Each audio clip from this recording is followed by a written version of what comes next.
એટલે કે 4 + 3 4 + 3 સિમ્પલ છે ને 4 ને 3 7 અને 7 ના છેદમાં 9 આપણો જવાબ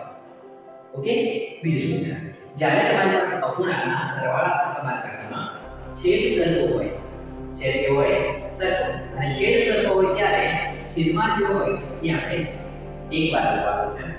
અને અંશ એમનો એમ 18 ને 3 18 + 3 એમનો એમ લખી સરવાળો કરો ઠીક છે 18 ને 3 21 ભાગ્યા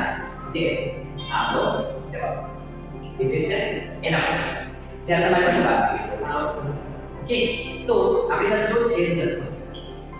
છેદ સરખો છે છેદમાં જે છે તે એકવાર લખીશું અંશની બાદબાકી કરો 2 છે 2 - 1 તેમાંથી 1 જાય તો 1 × 4 આપણો જવાબ અને આ દાખલાને ચાલે ટ્રાય કરો